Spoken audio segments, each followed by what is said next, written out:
Buenos días, mis hermanos.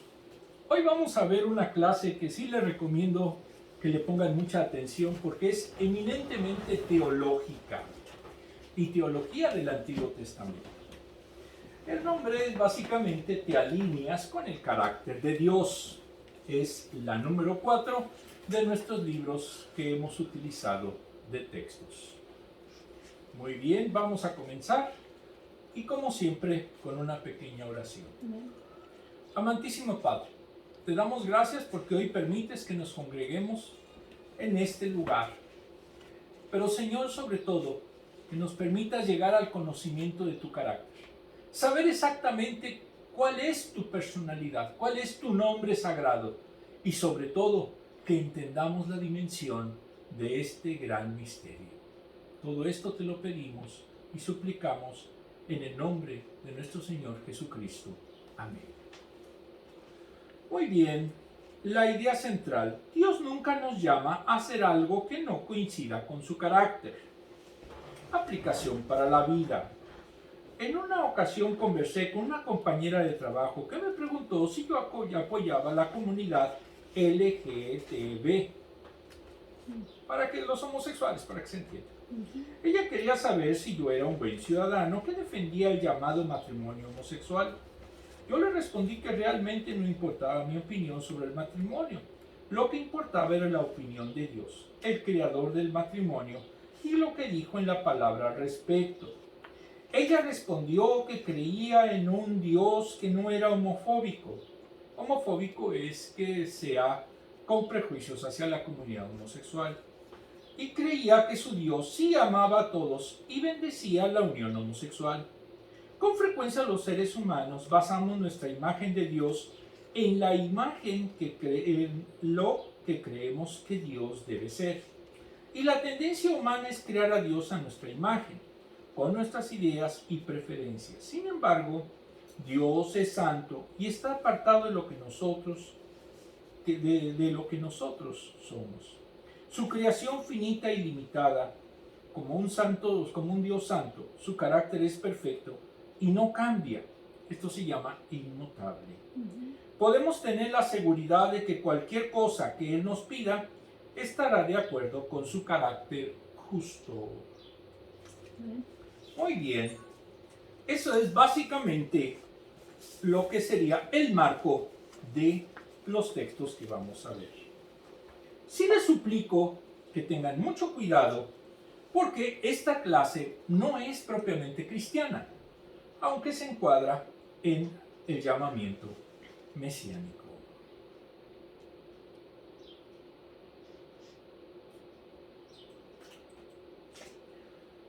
Éxodo, en sus Biblias, vamos a ver Éxodo 34, del 1 a 5. El Señor le dijo a Moisés: labra 2 tablas de piedra semejantes a las primeras que rompiste. Voy a escribir en ellas lo mismo que estaba escrito en las primeras. ¿Por qué las destruyó las primeras? ¿Se acuerdan? Se enojó. Porque se enojó y porque se les ocurrieron a los judíos de aquella época hacer un becerro de oro y adorarlo. No, si se te cagan para puntada. Más por eso. 2. Prepárate para subir mañana a la cumbre del monte Sinaí y preséntate allí ante mí.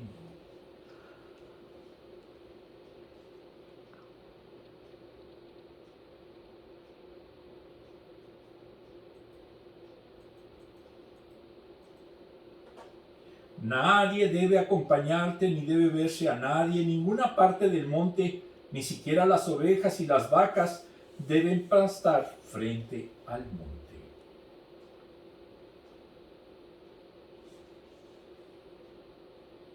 En una palabra, ¿cómo le dijo que fuera Dios?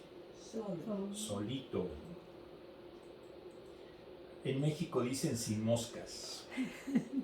Moisés labró 2 tablas de piedra semejantes a las primeras, y muy de mañana subió con ellas al monte Sinaí, como se lo había ordenado el Señor.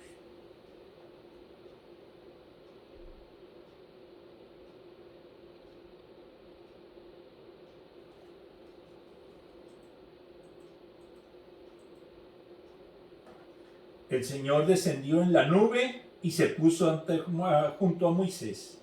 Le dio a conocer su nombre. En el post que está al lado dice: mi carácter está siendo perfeccionado por Dios. Gracias por lo que estás forjando en mí. ¿Cuándo lo dejamos? Los famosos 10 mandamientos o las 2 tablas de que hablan los versículos serían una cosa así, pero en piedra y esculpidos por el dedo de Dios. Lógicamente, los caracteres que observan es hebreo antiguo. Vamos a ver el contexto. Sí, voy a decir unas palabras medio feas. Por favor, no se vayan a ofender. ¿Estamos de acuerdo? Bueno, muy bien. Versículos 1 a 5. En el libro de Tim Chester, Éxodo para ti, editorial Poema, nos dice que en el capítulo 33, 18, Moisés le pide a Dios que le muestre su esplendor, pero no puede verlo directamente porque moriría. 33, 20. Y le dará su nombre. 33, 19. Este es su carácter. Gloria se refiere a cómo es Dios, cómo se ve.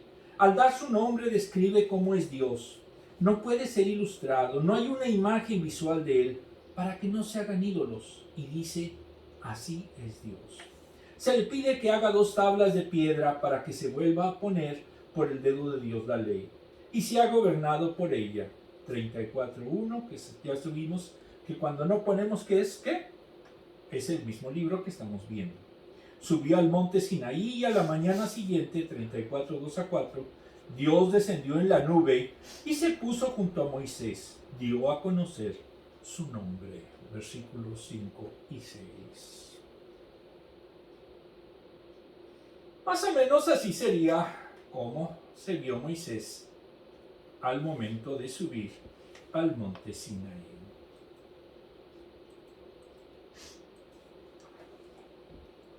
En el libro de Kabbalah y Éxodo de Seg Ben Shimon Halabi, editorial Kabbalah Society, Kabbalah significa Kabbalah, nos dice que esta sección es de esclarecimiento.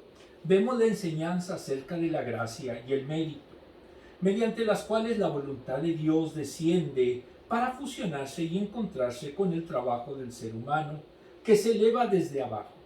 De acuerdo al conocimiento cabalístico, en la mañana prevalece la misericordia, la energía, el amor, en contraste con la noche, que es tiempo de reflexión, justicia y forma.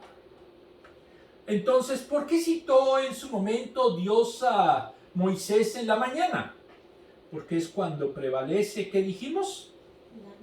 La misericordia, la energía y el amor. Entonces es mejor tener a Dios muy tempranito en la mañana.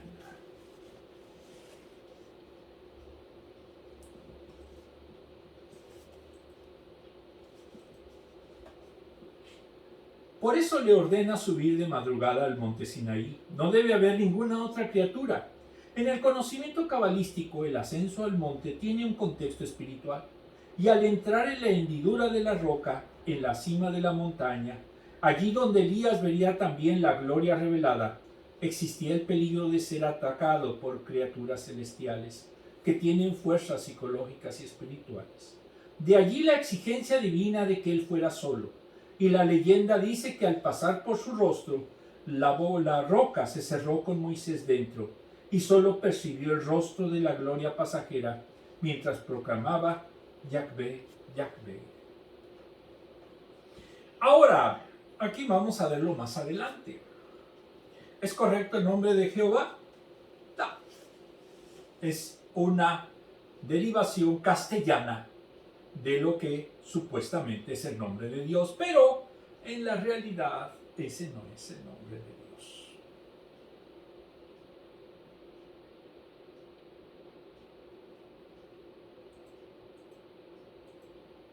¿Qué es la Cábala? La Cábala es un conocimiento antiguo judío y es básicamente basado en tradiciones y sobre todo en estudios numéricos y de una esencia mística y esotérica. Por eso es tan impactante sus conclusiones.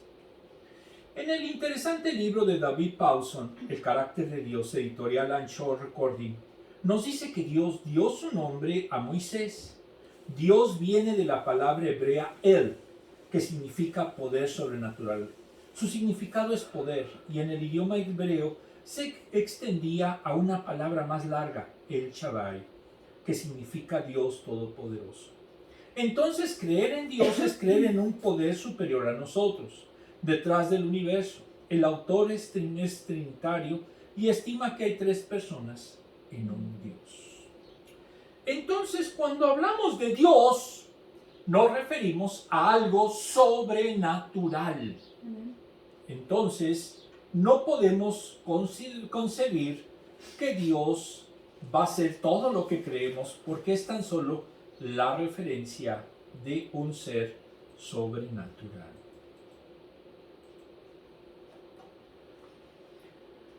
El nombre que le reveló a Moisés era JHWH. En otros libros aparece YHWH.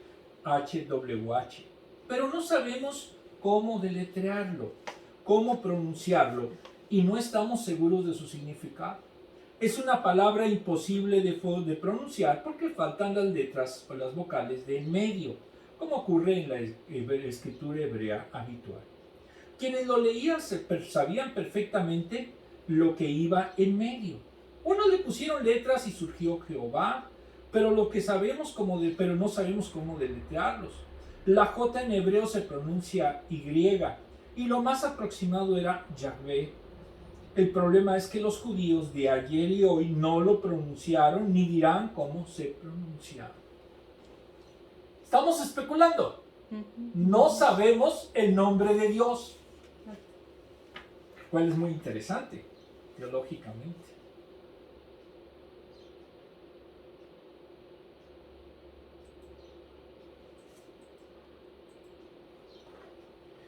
¿Cómo exaltar su nombre si ni siquiera sabemos cómo se pronuncia, o santificarlo cuando no sabemos cuál es? ¿Por qué hicieron esto los judíos? De un temor se convirtió en fobia. Entonces, al ver el tercer mandamiento, no tomar el nombre de Dios en vano, entonces la forma más segura es no mencionarlo. Sabían cómo pronunciarlo, pero optaron por no atreverse a decirlo. Y si lo hacían, esperaban un relámpago del cielo que los matara.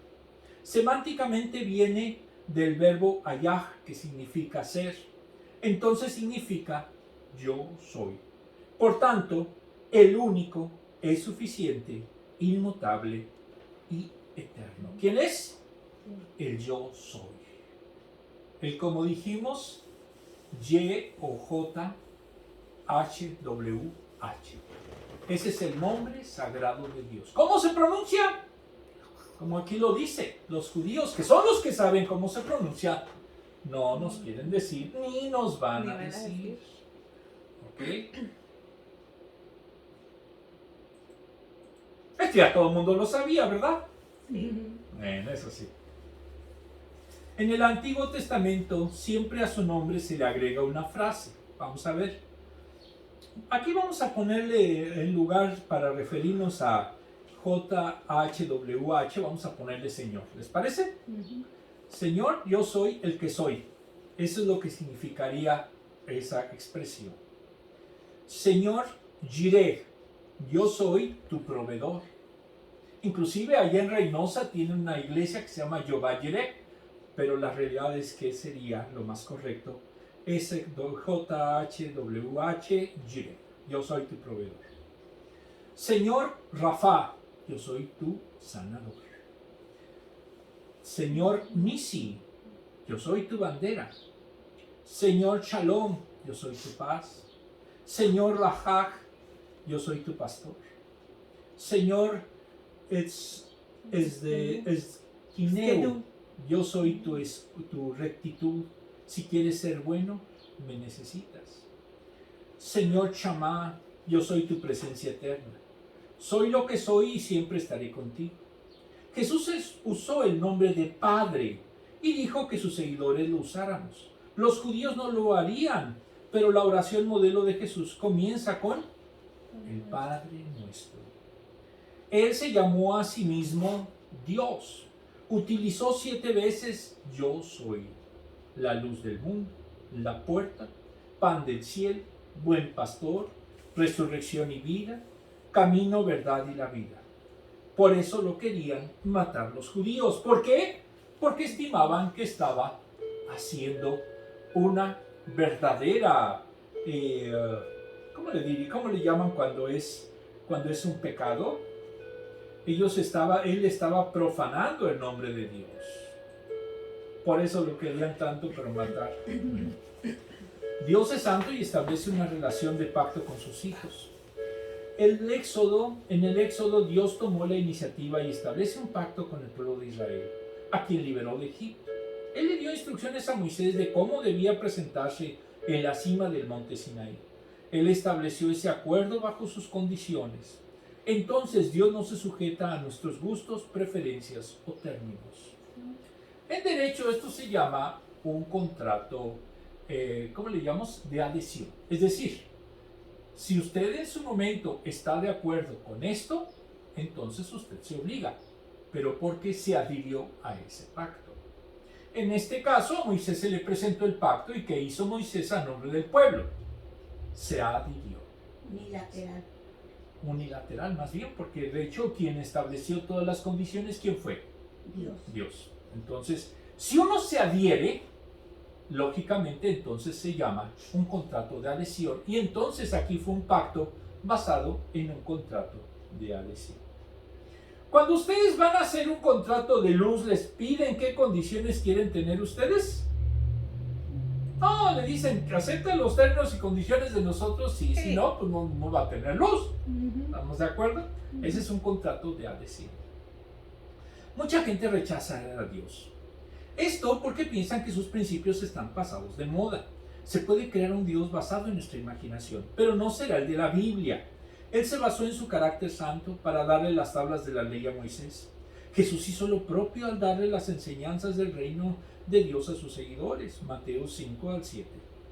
No vemos a Dios apuntando los gustos o preferencias de la gente sobre matrimonio, sexualidad, adulterio, etc. Ahora, ¿para quién son obligatorios estos mandamientos?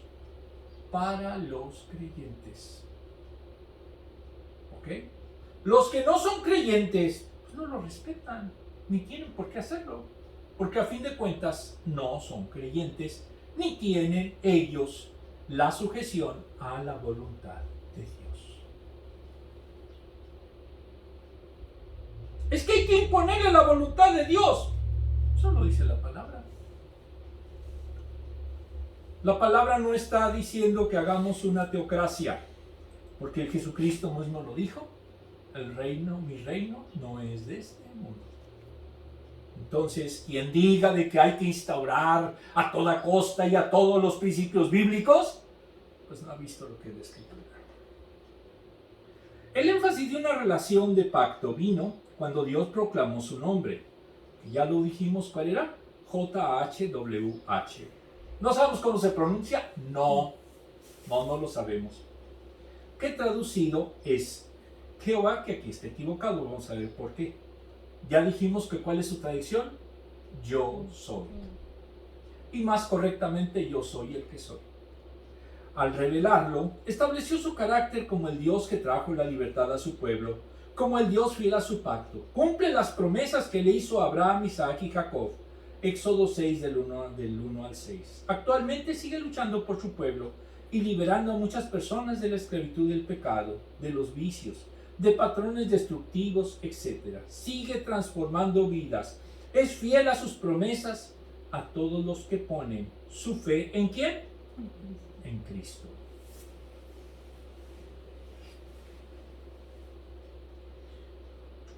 Esto es una recreación de cómo más o menos se vería el santuario, llamémoslo así, ambulante, que hizo Dios en el desierto. Y se ve fantástico. Imaginen ustedes lo que ocasionó en los demás pueblos cuando vieron que su Dios se materializaba no en una piedra, sino en una nube.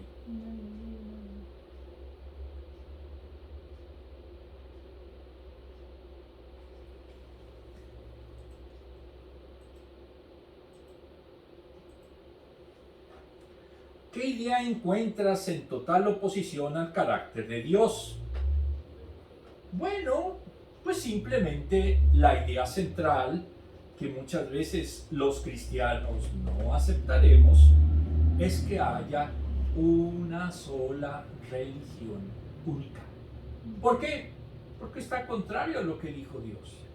Dios no le dijo en su momento al pueblo de Israel que podían tener 20 cultos unidos a Él, sino que simplemente debían de tener un solo culto o un solo Dios. Pero, y aquí viene lo importante, en el caso de Israel se estableció una teocracia. Pero con Jesús, ¿qué pasó? Con Jesús no se estableció esa teocracia. Es más, cuando se le preguntó que qué pasaba con el tributo al César, ¿qué dijo Jesús? Al César lo que es del César y a Dios lo que es de Dios. Esto es, el tributo y el gobierno que se tenía en ese momento era el que se debía de respetar. Pero lo que es el gobierno de Dios no era de este mundo. ¿Qué quiere decir que Dios es nuestro Señor? ¿Qué es nuestro Señor? Nuestro Señor es nuestro ejemplo, nuestro modelo, nuestra pauta. ¿Cómo podemos saber si estamos obrando bien? Tenemos que tener la medida de fe que es precisamente las enseñanzas de Dios. Es lo que debemos de seguir para ser considerados creyentes.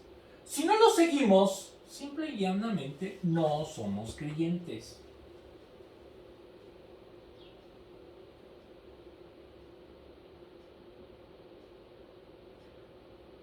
Vamos a ver Éxodo 34 del 6 al 7. Pasando delante de él, proclamó: el Señor, Dios clemente y compasivo, lento para la ira y grande en amor y fidelidad. ¿Cómo lo dice en la Reina de Valera, que está en sus libros?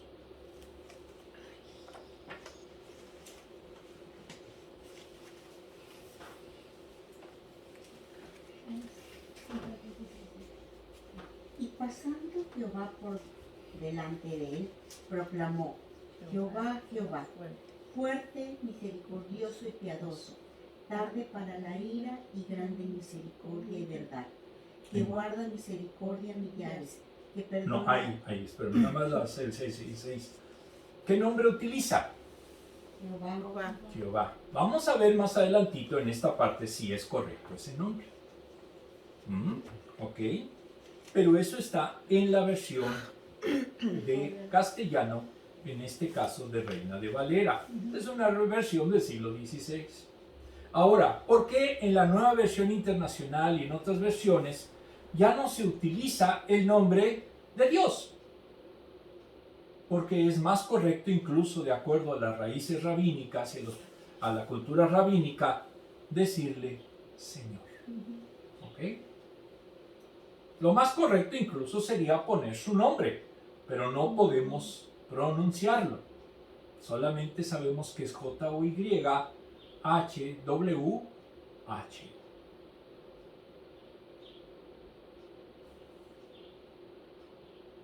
Ya sé, ya me están viendo feo, pero yo no lo digo, ahí lo dice, ya hasta les dije las fuentes. Si quieren consultarlas, están abiertas. Que mantiene su amor hasta 1000 generaciones después y que perdona la iniquidad, la rebelión y el pecado, pero no deja sin castigo al culpable, sino que castiga la maldad de los padres en los hijos y en los nietos, hasta la tercera y cuarta ¿qué? Generación. Y muchos dicen, entonces Dios es un malvado porque los pecados de los padres los castigan los hijos. Vamos a ver el contexto de esta expresión y no pensemos que Dios es malvado, por favor. El Señor es misericordioso y compasivo, lento para enojarse y lleno de amor inagotable.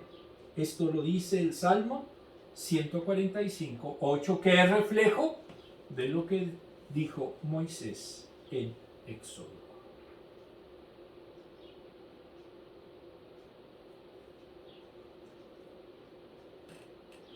Muy bien.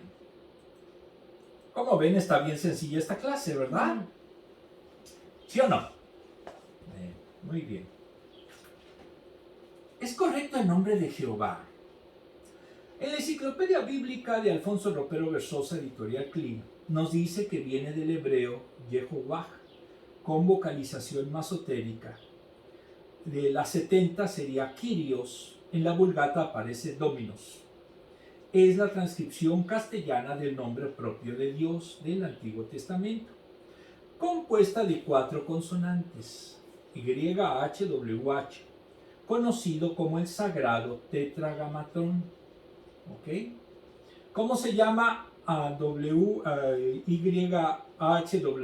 ¿Cómo le hicimos? Tetragamatrón. Gamatrón. Proviene de la escrupulosidad con la que los judíos pretendían cumplir el tercer mandamiento del Decálogo: no tomarás el nombre del Señor en vano, porque el Señor no tendrá piedad con quien tome su nombre en vano. Éxodo 27. Los que los obligó a utilizar Adonai. Muchos judíos a la fecha jamás pronuncian el nombre de Dios, sino Adonai, el Señor, u otras equivalentes, en la lectura sinagogal, para no profanar su nombre santo, porque el hebreo se convirtió en lengua sacra, aunque los estudiosos han señalado que es más correcto Yahvé o Yahvé. Y en la actualidad se ha optado por utilizar Señor, sustituyendo al tetragramatón, como lo hace la nueva versión internacional, que es correcta de acuerdo a las directrices rabínicas. Entonces, ¿es correcto? Pues no es muy correcto, porque es simplemente una transcripción, una, diríamos, mala traducción al castellano de lo que es una palabra hebrea. En la nueva versión internacional del doctor Luciano Jaramillo nos dice que se vincula con Éxodo 33:19. Nos habla de que el carácter divino se manifiesta en su bondad propia de su naturaleza. Salmos 21, Juan 1:12, 17:6. Su nombre tiene que ver con su amor, que es gracia, y su misericordia. Su nombre también fue citado en Salmos 86:15, 103:8, 145:8, Joel 2:13 y Jonás 4:2. En la Cábala, estos versículos se conocen como atributos o cualidades de la misericordia. Es la manifestación de la cara superior de la divinidad, tardo para la ira, mientras que la cara inferior es la severidad, simbolizada por el último versículo. Son 13 cualidades que se presentan en la liturgia judía para recordar en días santos solemnes, asociados con la penitencia, con el día del perdón, que se conoce como Yom Kippur. En el Talmud se dice que quien la recite antes de que Dios prodigue el perdón, no será dejado con las manos vacías. Entonces es una oración modelo para los judíos. ¿Cuál es la oración modelo para nosotros? Padre nuestro, esa sería nuestra oración modelo. Este sería el equivalente. Versículos 6 y 7. En la Biblia escatológica y profética de Alfonso Ropero Versosa, editorial CLIR, nos dice que iniquidad, rebelión y pecado son los 3 términos principales para las violaciones del pacto. Aparecen juntas en otros 6 textos.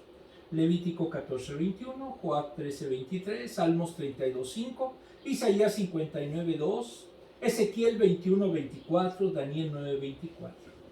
En cuanto a la iniquidad de los padres sobre los hijos, se refiere a que los actos de desobediencia se convierten en patrones de vida y tradiciones familiares que se pasan a las generaciones futuras, porque varias generaciones convivían bajo el mismo techo. Éxodo 20:5-6. Pero la gran promesa de Dios a las familias fieles es que esa fidelidad tiene consecuencias que pasan de generación en generación. Deuteronomio 7:9. Entonces Dios no maldice a los hijos o a los nietos, sino que lo que pasa es que con los ejemplos de los padres se contaminan las costumbres de los hijos y los nietos. Y esto provoca, porque así sucede, si el padre es alcohólico, ¿qué pasa con los hijos? Muchas veces son alcohólicos. Si el padre es un abusador, golpeador de mujeres, etcétera, etcétera, ¿qué pasa con los hijos? Se convierten también en golpeadores o abusadores. En una palabra, esas malas costumbres, esos pecados, se van trasladando de generación a generación.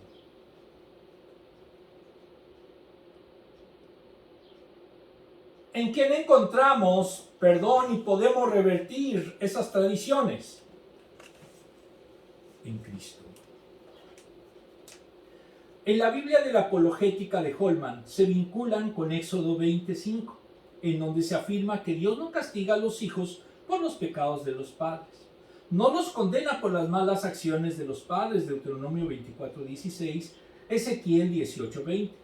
Pero estos sufren las consecuencias de las decisiones pecaminosas de los padres: el adulterio, consumo de drogas, manipulación, hechicería y otros comportamientos disfuncionales de los padres dan un patrón a los hijos que los van incorporando a medida que crecen. Entonces, la inestabilidad emocional de los padres puede repetirse en los hijos, lo cual llevará a relaciones conflictivas, al divorcio, pobreza y otras situaciones que les harán difícil la vida a ellos y a la vez a sus hijos. En una palabra, los padres, al dar un ejemplo pecaminoso, ¿qué harán en los hijos? Que sean estos también con un ejemplo o modelo pecaminoso. Entonces, no es que Dios maldiga a los hijos, sino que por el pecado de los padres, los hijos se van contaminando. El carácter de Dios es perfecto y no cambia. Es el mismo ayer, hoy y siempre. Le dijo que Él era el Dios de Abraham, Isaac y Jacob, y nosotros contamos con ese Dios inmutable. Se presentó a Moisés como una deidad misericordiosa y piadosa. En hebreo la palabra Yeser expresa el amor de pacto entre Dios y su pueblo. El mismo que muestra hoy a los creyentes bajo el nuevo pacto en la sangre de Cristo. Sigue mostrando su carácter perfecto, misericordioso y verdadero. ¿Estamos sujetos a las leyes y al pacto de Moisés como cristianos? No. Salvo en lo que Cristo mismo hubiera ratificado, pero Él da unas pautas distintas que hacen más contemporizado y humano la creación y la fe. Jesucristo refleja perfectamente el carácter misericordioso del Padre Celestial. Perdonó a los pecadores, sanó a los enfermos y proclamó el reino de Dios. ¿Cuáles eran los nombres? ¿Cómo estaban vinculados? Dios es bandera, Dios es salud, Dios es todopoderoso. Entonces, ese carácter lo reflejó Jesucristo. También habló del juicio venidero, reflejando el carácter justo y santo de Dios. Expresó su ira santa en el templo. Lanzó a todos los mercaderes que hacían negocio con los fariseos y juzgó a los fariseos. Las palabras de Dios a Moisés reflejan su carácter multifacético: santo, justo, amoroso y misericordioso. Todo eso es Dios.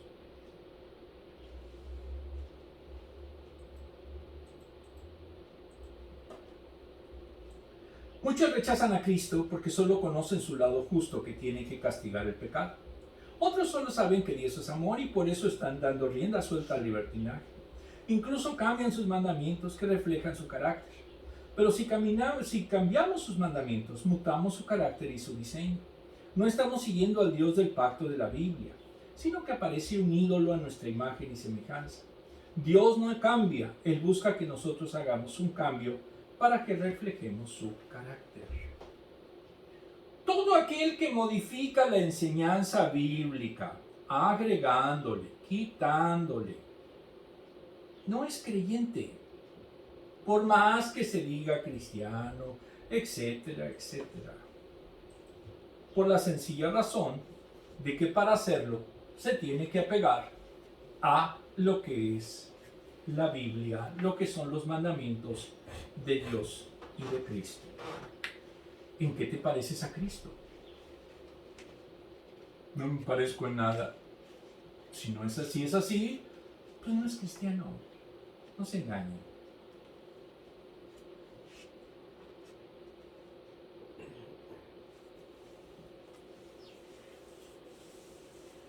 Éxodo 34 del 8 al 9.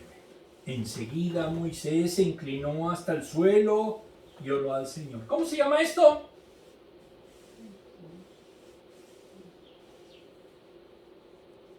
¿Cómo se llama esto? ¿Ya no se acuerdan? Qué bárbaros. Lo he dicho un montón de veces y todavía no se acuerdan. Prosternación. De la siguiente manera: Señor, si realmente cuento con tu favor, ven y quédate entre nosotros. Reconozco que este es un pueblo terco. ¿Cómo dice en la Reina de Valera? El 9. Y dijo, si ahora, Señor, he hallado gracia en tus ojos, vaya ahora el Señor en medio de nosotros, porque es un pueblo de dura cerviz. Dura cervices. Dura cervices. ¿Cómo se entiende más? ¿Dura cerviz o terco? Terco. Pues terco es exactamente lo mismo. Más común. Pero perdona nuestra iniquidad y nuestro pecado y adóptanos como tu Y herencia. tómanos por heredad. En una palabra, haznos tus hijos. El cristiano, el ámbito teológico, lo que busca es ser adoptado por Dios. Así se debió haber visto el monte Sinaí. Y cuando observamos, sobre todo el relato cabalístico, entendemos que dentro de ese monte Sinaí, que estaba Dios, había una parte del reino que estaba allí. Y por eso Moisés desapareció. Moisés, como dice la tradición, la roca, la hendidura de la roca se cerró, porque era Dios en toda su gloria que podía hacer algo sobrenatural.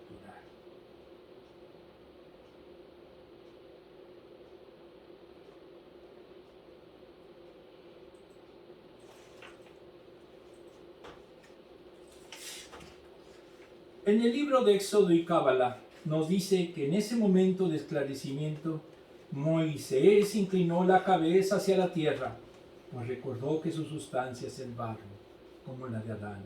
Y dijo que si encontraba gracia a sus ojos, Adonai, dígnese mi Señor a caminar en medio de nosotros, pues es un pueblo de dura cerviz, necio. Pero tú perdonas nuestras faltas, pecados, y harás de nosotros tu heredad. Esto es, nos adoptarás. En la Biblia de Estudio Escatológico y Profético nos dice que la respuesta digna a la revelación divina, la propia del servidor a la grandeza de su Señor, la gratitud de la criatura a su creación, a su creador o creación, es el reconocimiento del redimido a la magnitud de la misericordia del Redentor. En el diccionario de la Real Academia Española, prosternación significa el ritual de doblar la rodilla hasta tumbarse a tierra, en señal de adoración. Entonces lo que hizo Moisés aquí, ¿qué fue? Prosternación. Cuando alguien les diga qué es la prosternación, ¿qué van a decir ustedes? Arrodillarse y poner la cabeza en el piso, en el suelo. Versículo 9. Para Tinchester, la pregunta teológica es: ¿cómo un Dios santo puede vivir con personas pecadoras? Esto lo puede hacer porque es un Dios clemente y compasivo, abundante en amor y fidelidad. Perdona la iniquidad, la rebelión y el pecado. Hay esperanza en su nombre, porque está lleno de misericordia. A esto Moisés relaciona con una oración, y más cuando el pueblo acababa de ofender a Dios con la idolatría del becerro dorado. Dios es justo, no deja sin castigo al culpable. Versículo 7.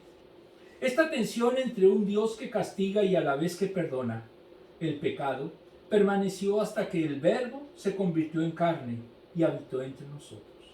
Y vimos su gloria en él, en su unigénito, lleno de gracia y de verdad. Juan 1:14. Moisés no pudo ver a Dios, solo escuchó su palabra, pero al volverse carne estableció su tienda y tabernáculo entre nosotros. Esto es la presencia del Señor, en la presencia del Hijo. Vimos su gloria, como lo dijo Juan.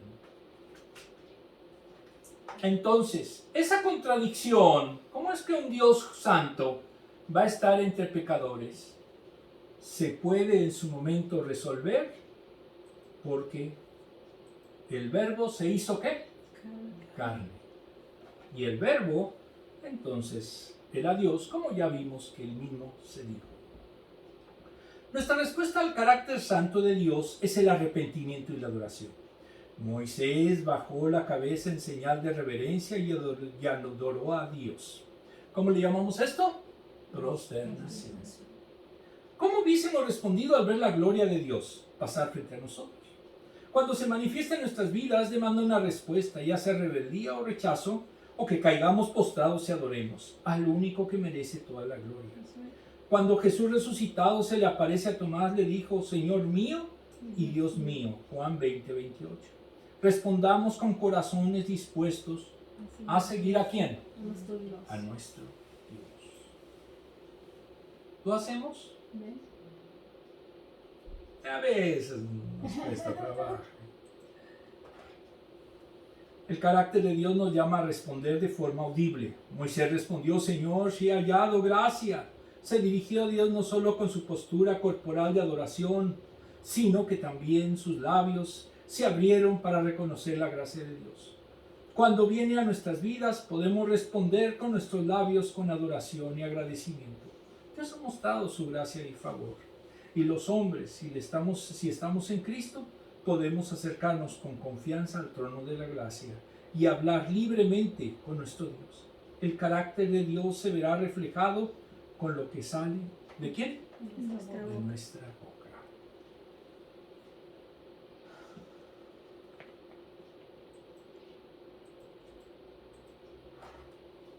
Respondiendo a Dios, pidiendo misericordia para los demás. Moisés se acordó de su comunidad, pidió por ellos.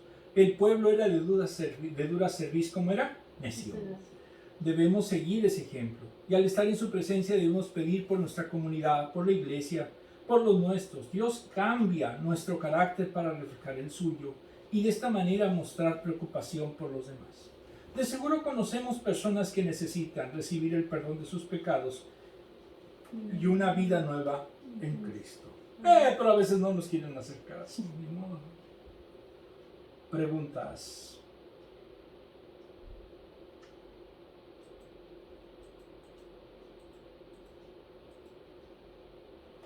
¿Cómo reaccionarías al ver la gloria de Dios? Como le hizo Moisés, adorándolo.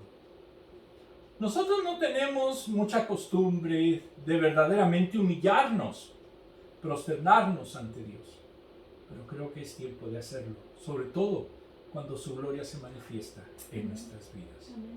¿Se alinea nuestro carácter con el de Dios? No. La mayoría quiere hacer un Dios a su imagen y semejanza. Un Dios en el que quepa todo lo que Él piensa, todos sus fanatismos, todas sus mentiras, todas sus traiciones. ¿Y ese que creen? No es un Dios, o al menos no es el Dios bíblico.